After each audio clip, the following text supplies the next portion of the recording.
تو درخواست میں ہم اپنا جو مطمع نظر ہے جو ہم بیان کرنا چاہ رہے ہیں اس کو اس میں لکھیں گے. یعنی کہ مؤدبانہ گزارش ہے کہ شدید بیماری کے سبب میں 2 ہفتے اسکول سے غیر حاضر رہا یا رہی. مزید یہ کہ ہسپتال داخل رہنے کے سبب اسکول میں چھٹی کی درخواست نہیں بھجوا سکا یا سکی، جس کے سبب مجھے 500 روپے جرمانہ ادا کرنے کو کہا گیا ہے. میرے والد ایک غریب آدمی ہیں اور میری بیماری کی وجہ سے پہلے ہی کافی رقم ادھار لے کر حج کر چکے ہیں. ان حالات میں یہ جرمانہ ادا کرنا میرے لیے ناممکن ہے. میری تعلیمی کارکردگی تسلی بخش ہے. آپ سے التماس ہے کہ یہ جرمانہ معاف فرما دیں تاکہ میں اپنی پڑھائی جاری رکھ سکوں. اور آخر میں وہی تیسرا حصہ جیسے عین نوازش ہوگی العارض اور آپ کا تابع فرما. اب چلتے ہیں تفہیم کی جانچ کی طرف. امید ہے کہ آپ کو درخواست جو ہے وہ سمجھ میں آ چکی ہوگی. پہلا سوال ہے درخواست کے کتنے حصے ہوتے ہیں؟ تو آپ نے جانا کہ درخواست کے 3 حصے ہوتے ہیں. دوسرا سوال ہے درخواست کس کو مخاطب کر کے لکھی جاتی ہے؟ تو درخواست جس کو مطلب آپ کسی بھی محکمے میں یا کسی بھی ادارے میں اگر درخواست دے رہے ہیں تو اس ادارے کے سربراہ کو مخاطب کر کے لکھی جاتی ہے، اور اگر اسکول میں درخواست دے رہے ہیں تو پرنسپل کو مخاطب کر کے لکھی جاتی ہے. تیسرا سوال ہے درخواست کے اختتامیہ حصے میں کیا لکھا جاتا ہے؟ تو آپ جانتے ہیں کہ اختتامیہ حصے میں عین نوازش ہوگی العارض، آپ کا تابع فرما اور تاریخ لکھی جاتی ہے. نمونے کے طور پر ہم حمزہ چھوٹی یہ بڑی یہ لکھتے ہیں. یہ تھا آج کا لیکچر. اب چلتے ہیں پچھلے 2 لیکچرز کی دہرائی کر لیتے ہیں. اس میں دہرائی میں آج ہم اسم صفت کی اقسام اور یوم آزادی کی تقریب کی ردات کی دہرائی کریں گے. سب سے پہلے اسم صفت کی اقسام کی دہرائی کر لیتے ہیں. تو آپ نے جانا کہ اس کی 5 اقسام ہیں. صفت ذاتی، صفت تفصیلی جس کے 3 درجے ہیں، صفت نفسی، صفت بعض اور صفت تفصیل نفسی، تفصیل بعض اور تفصیل کل. تیسری قسم ہے صفت نسبتی اور صفت عددی، اور آخری قسم ہے صفت مقداری. ان کی تفصیل کچھ یوں ہوگی کہ صفت ذاتی سے مراد وہ اسم صفت ہے جو موصوف سے متعلق اس کی ذاتی صفت بتائے. مثلا اسلم شریف لڑکا ہے، اکبر بہت نڈر لڑکا ہے، سارہ بہت ہنس مکھ لڑکی ہے. تو اس سے مراد مطلب یہ کہ ان کی یہ ذاتی صفات ہیں کہ اسلم جو ہے وہ شریف ہے، اکبر جو ہے وہ نڈر لڑکا ہے اور سارہ ہنس مکھ لڑکی ہے. اس کے بعد ہے صفت تفصیلی. تو صفت تفصیلی کے آپ نے جانا کہ 3 درجے ہیں. سب سے پہلا درجہ تفصیل نفسی، یعنی وہ صفت جو موصوف کی ذات پر ختم ہو جائے اور کسی دوسرے سے اس کا مقابلہ نہ ہو. مثلا عائشہ ذہین ہے، یعنی یہ صرف عائشہ تک محدود ہے کہ وہ ذہین ہے. دوسرا ہے تفصیل بعض، وہ صفت جو اپنے موصوف کی کسی صفت کو کسی دوسرے کے مقابلے میں ترجیح دے. مثلا فاطمہ عائشہ سے ذہین ہے. ٹھیک ہے، اس کو مقابلتاً جو ہے وہ عائشہ سے فاطمہ زیادہ ذہین ہے. اس کے بعد ہے تفصیل کل، یعنی وہ صفت جو اپنے موصوف کی کسی صفت کو دوسرے تمام لوگوں یا چیزوں پر ترجیح دے تو اس سے صفت کل کہتے ہیں. جیسے خدیجہ سب سے ذہین ہے.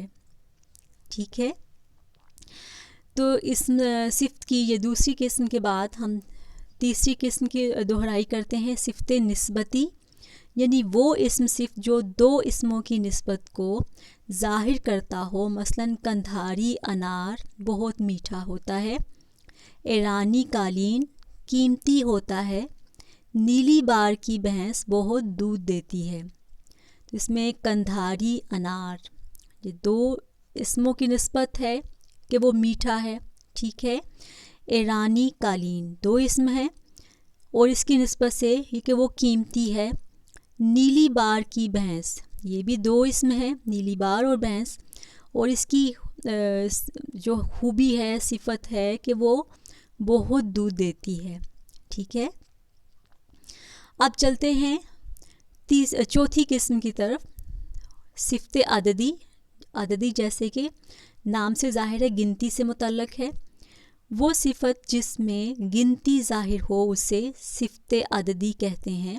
مثلاً خالد کے پاس 1000 روپے ہیں. سمیرہ 5ویں جماعت میں پڑھتی ہے. یہ وزن خالد سے دگنا ہے.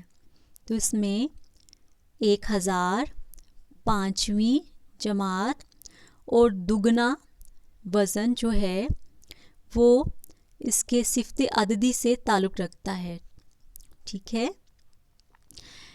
اس کے بعد ہے صفت مقداری.